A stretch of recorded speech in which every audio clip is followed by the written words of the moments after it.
So I'm leaving, well, not quite leaving Crestview yet, but I'm starting to hike north. Pretty late start, but I'm only going about 18 miles to Nimblewills camp again. And I was kind of enjoying myself at Lil Cub's place tonight. Really cool hostel. It's got extremely hot outdoor shower, soap, shampoo in there, bathroom right next to it. There's a TV, hangout area with a bunch of chairs, tent in the back, water spigot, charging. I mean, plus Lil Cub himself is just a great guy, really friendly, and yeah, it just made it hard to leave. So I left there about 11:30, and then by the time I got out of Dollar General, it's about 12:15. So I'll be making it to Nimblewills pretty much at sunset, but it was kind of the plan anyway. So I just grabbed a couple days worth of food to make it to Navarre. It's 50 miles from here. So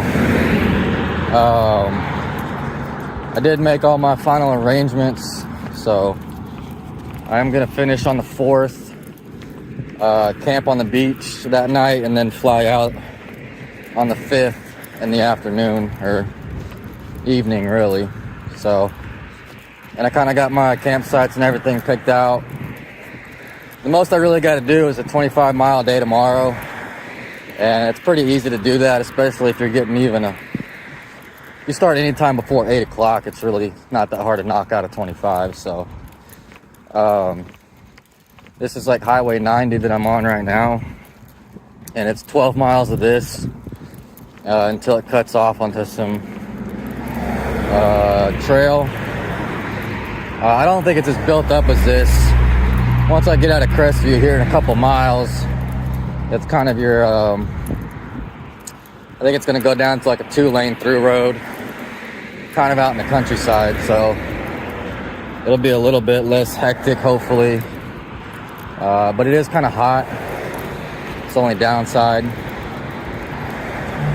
But we're almost done. So it was also really cool that when I was at Lil Cub's, it's close to trail, and there was a bunch of hikers there as well. So it really felt like a good hostel. We got to hang out, meet people, and so we got to watch TV, just reminisce about the trail and everything. So can't recommend it enough. So one thing I did learn yesterday, I got a ride in with one of the local trail maintainers to Lil Cub's, and he was telling me that this road walk in Crestview is eventually going to be replaced by trail. The road walk, I think, is 22 miles long, and pretty much the main obstacle is the Yellow River, and it's like 300 feet long, so it's a pretty substantial crossing that needs like a very large bridge, and there's also boat traffic that goes underneath it, so it's got to be tall and long, and that's also expensive. And because it's on the base, they have to make it to military specifications, and there's a lot more red tape and approvals and stuff like that. So they've been in the process, he said, for about 10 years on it, and they're getting close to like starting to go into the final processes. They have an engineering firm that's designing it currently. They've been raising money for it for a while. And he just mentioned that with the Trump administration, doing the government efficiency thing and firing a bunch of federal employees, he was worried that it might affect the funding or the ability to make any progress on the bridge, because they fired like 400 and something Forest Service employees And that's who the Trail Association gets all their funding from, and they do all the building and that kind of stuff. So they're hoping that that doesn't set it back at all, because he was saying after 10 years they finally were getting to the point where it was gonna, you know, start building it and all that, and they don't want it to, you know, be put on hold for 4 years until somebody gets elected or whatever. But once that bridge gets built, I'm pretty sure there's already a trail that goes from the highway into Crestview is where the trail stops, and then you road walk all the way through Crestview and come back down the other side. There's a trail from that freeway all the way to the Yellow River, but there's just no way to get over the river. And then once you get over the river, I don't think there's any trail on that side yet, but it's not as big. And compared to the bridge, that would be a lot easier to do and quicker. So it probably will not happen. I would think if that bridge gets built in the next 5 years, that would be pretty quick. But realistically, it's probably closer to 10. Because there's also another bridge called Demon Bridge. That one was 80 feet long to go across that river. He said that one took them 2 years to like get the material out there, physically build it, and do the inspections and all that kind of stuff. And that one was like made out of wood. And I mean, it was like a big bridge. I put it in one of the videos. You know, it was a big suspension bridge, but it was still like a more typical like hiker bridge, like a nicer one. There was no boat traffic or anything like that. There was no concrete. So a smaller bridge like that took 2 years. You know, I imagine a 300-foot bridge with boat traffic going under it. It is a multi-million-dollar project. It'd probably take twice as long. So I would think maybe within the next 10 years it'll be there, and like all of this road walking up here will be gone. I'm not sure what that would do to the like the public access map and the trail closures and stuff, if they would make that, because currently the way it is now, everywhere the trail goes through is pretty much exempt from any of the closures. So they tell you to check it every day, but it's kind of irrelevant except for like a small section. So I don't know if the new trail would be exempt or not, or if it you know, I'm sure they checked with that before they started building the trail. But yeah, so anyway, one day all this will be gone.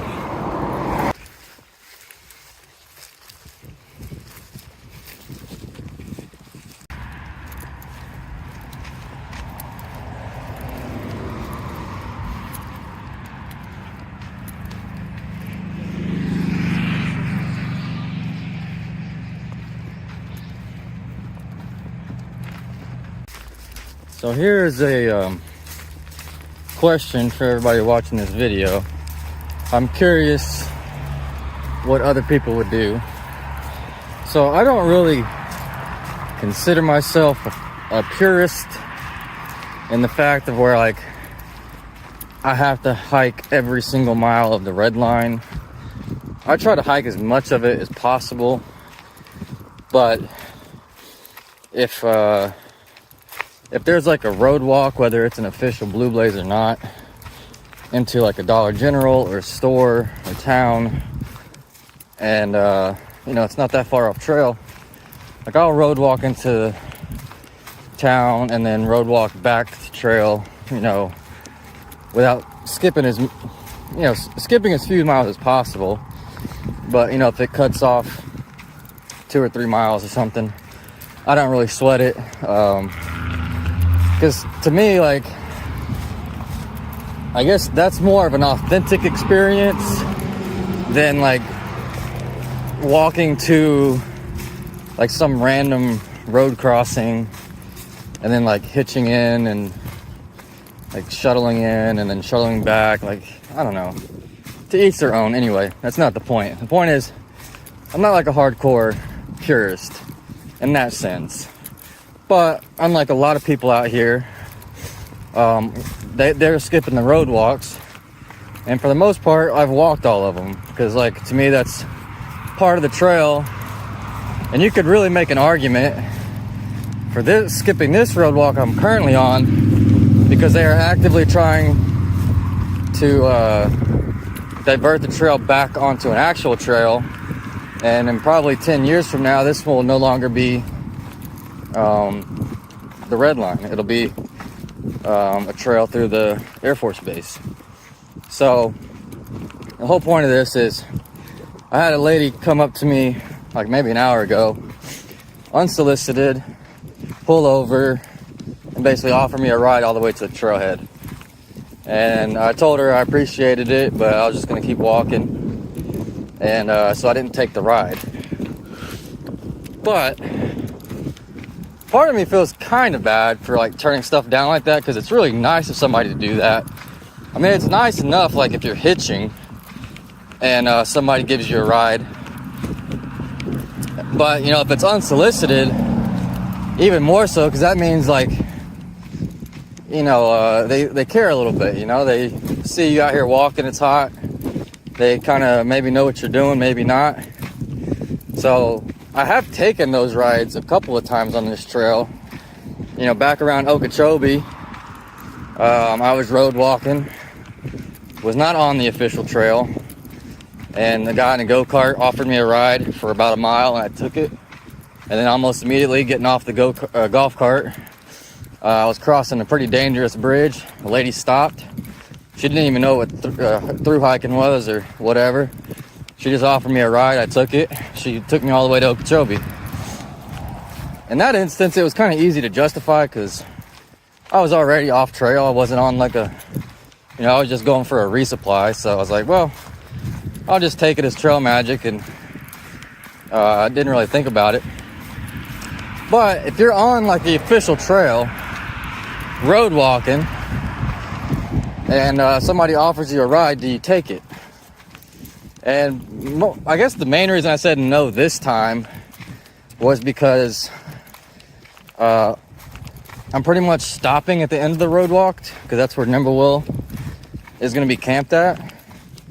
And I didn't really see the point of like getting there at like 1:30 and just like sitting around. I mean, obviously I could sit there and talk to them, but I don't know, it just seemed kind of pointless to get there that early and sit around. So part of me was like, didn't seem necessary. But let's pretend he wasn't there and I wasn't camping there. I don't know if I would take it. I probably still would say no, just because for me personally, this is like an official road walk, and the circumstances don't really demand that I don't hike it or can't hike it. Like, for example, last night I skipped about 5 miles of road walking, and I don't really feel bad about it because I did 32 miles yesterday, and I got to a trailhead at 6:30, so it was dark, and the miles that I skipped was like a 4 or 6 lane major through road highway into Crestview that goes straight to I-10. And it was dark and very busy. It was rush hour, so I didn't think it was really that safe to do it. But it was literally like, there wasn't anything special about it. It was like just an extremely busy road with a bunch of fast food and stores and gas stations and all that kind of stuff that I've walked those a dozen times on this trail already. But to me, it kind of feels like cheating to skip this, because this is like this is like connecting you to something. Like, you're going somewhere, it's out in the country, it's like like I said, to me, this feels like this feels more like a trail, even though it's not a trail, it's a road. But like skipping that 5 miles, like I said, had I got there earlier in the day, like if I had got there at 2:30, I would have just walked it in and done it because I would have had time. But I was kind of pressed for like, I needed to take a shower. I hadn't taken a shower in over a week. I needed to do laundry. I needed to resupply. I didn't do that till today, but you know, if I would have walked into Little Cubs last night, I would have got there at like 8 or 9 o'clock at night. It was a 37-mile day at that point. You know, it'd be pretty late to get all that stuff done. So I was like, I don't care. Like, and then the ride I got was with a trail maintainer from the area, and he's the one that told me about all that stuff about the bridge and gave me some information about the Air Force Base and all that kind of stuff. So I saw it as kind of a win. But yeah, so like I said, to me, this part, especially like, this is just like a power line cut through next to this road. So to me, this is like, you know, and this is actually the red line here. Not that it matters, but that road walk, I mean, there's a guy up ahead of me, like not that far, that is actually on the road walk. But like you can see on this pole right here, there's an orange blaze. But yeah, anyway, so to me, it feels a little bit like cheating to skip something like this, because to me, like I said, this is the trail. So I can't say that I have a really clear-cut philosophy or rules on when I decide to do it and when not, but yeah, like I said, I guess my exceptions are, like I said, it was like last night, it was super late, and it's not like a really safe thing to be road walking, because I have literally almost got hit by cars road walking at night several times on this trail. One of them was my fault, but the other ones were not. So there was that aspect to it, but also like I said, if there's a road walk into town, or I guess if the trail is severely unmaintained and there's a road walk that like parallels it or something, like there's a couple spots on the trail like that, or if it's unsafe, like when I skipped Bradwell Bay, because you know I'm not going to wade through water when it's 20 degrees for several hours, stuff like that. You know, if circumstances kind of dictate that it's not really practical or safe, but you know, if it's just like boring or tedious or just kind of annoying to do a particular road walk like this one, I know it's getting moved off of this. Eventually I'm at the end. You know, I got a whole bunch of stuff in my shoes, that's why I'm stopping. You know, I got a bunch of friends that we're all meeting at Nimble Wills, so like I have you could say a desire to get done with this as quick as possible. It's hot, you know, all these little things that, you know, make this not super fun. But yeah, I'm just curious what other people's opinions are on skipping road walks, assuming that it's official trail miles.